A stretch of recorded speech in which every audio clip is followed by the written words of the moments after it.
All right, we're back. We're back in Mudbox with this deceptively large grid.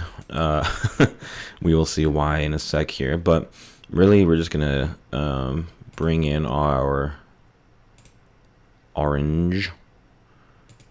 This is in the wrong folder. Here's my folder. And here's my orange base mesh export. And here's what I mean when I say the grid is deceptively large, because the issue is that Mudbox for some reason starts out in, I think, meters, which would make sense if this was modeled in centimeters. A meter would probably be that much in relation to this being several centimeters. That's not really too big of a concern, though. We could technically check our preferences. It's a little bit different than Maya for some reason. I figured they would have made it almost exactly the same menu setup, but they didn't.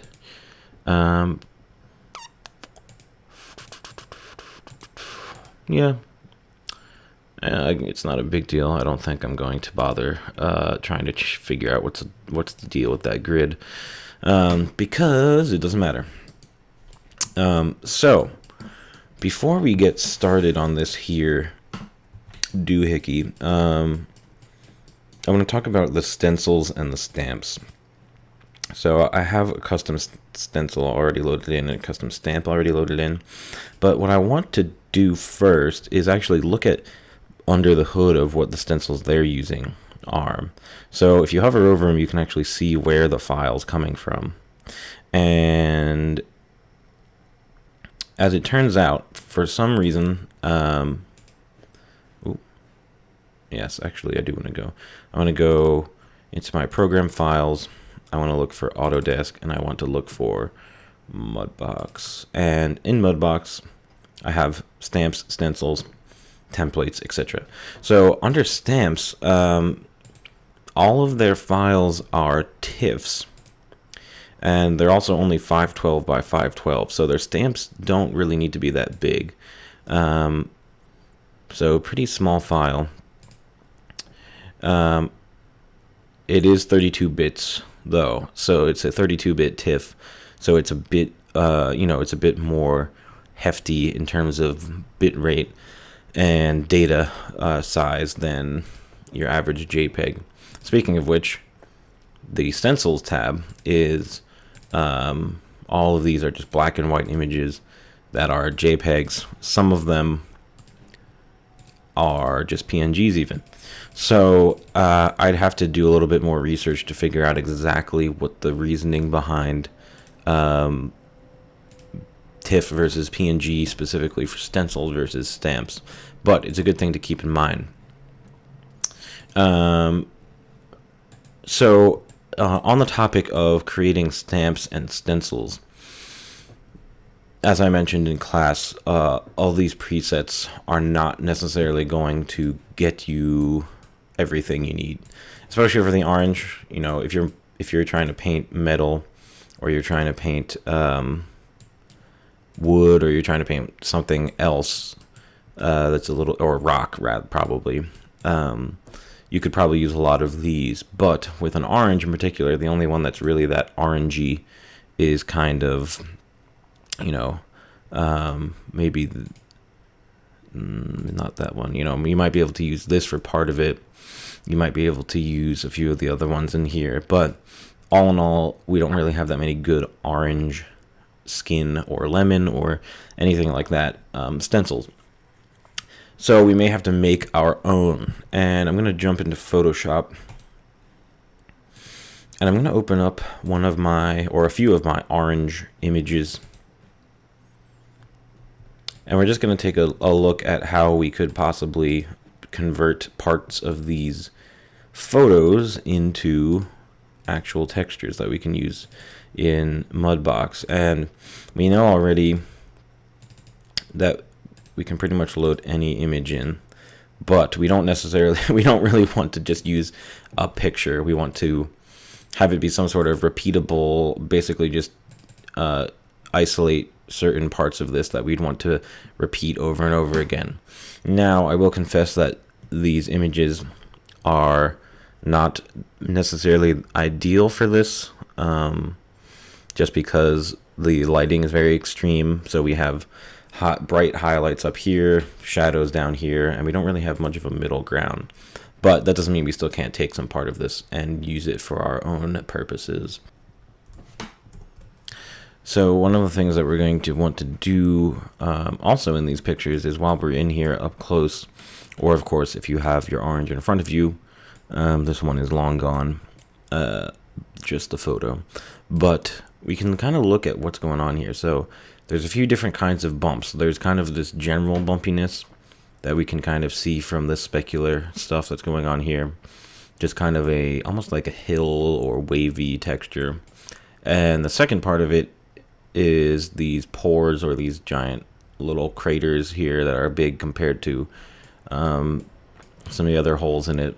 So we've got general bumps, we've got specific pock marks and holes, and then I guess the third thing would be any irregular areas. So not really in this image, but like we've got this guy right here, we've got a little kind of weird stuff on the surface here, scratches, other random stuff. Here's a nice one.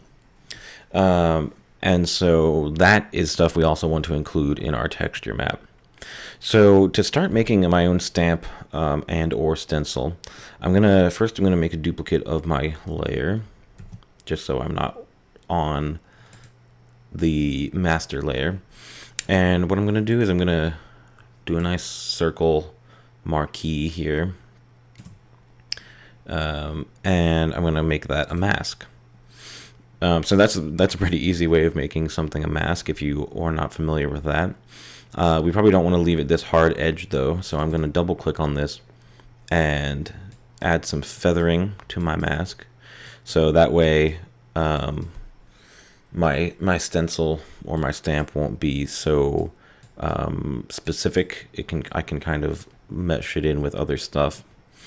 And so now the other problem is that we want this to be black and white. So we want to kind of get rid of all the color and maybe get rid of some of these bright highlights in here.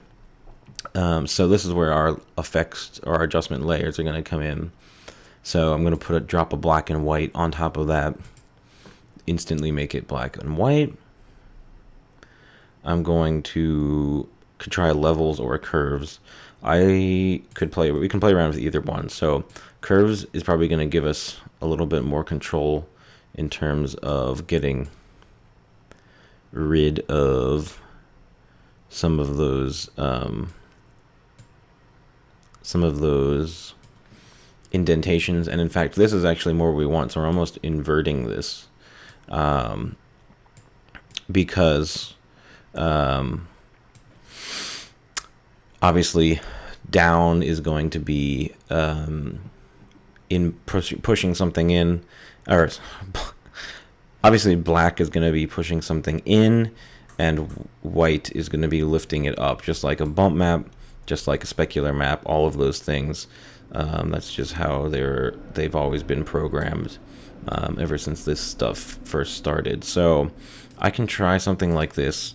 Now, the only other thing is that adjustment layers alone aren't going to get me the whole way. I might also just try levels while I'm in here, but I don't necessarily want any part of this to be too extreme. And so the last thing that we're going to have to do is, again, I'm going to make a copy of this layer because I don't want to lose my other one if I mess up. And I want my burn tool, and I might try burning some of these highlights. And so, this particular map is pretty easy because we can identify all of the highlighted areas and get rid of them. On a more complicated map, this might be harder. But if you continue playing around with combinations of black and white settings, playing around with all of that sort of stuff, then you'll be able to figure out for yourself how to fix up any given image. So I just want to kind of try this as is. Also, real quick aside, I realized that I was dumb and I used this curves to make this inverted, when I could have really just, there's actually an invert option. There's an invert adjustment layer, and all it does is invert it. So I could have just done that in the first place to make this black and white. So I'm going to try saving this out.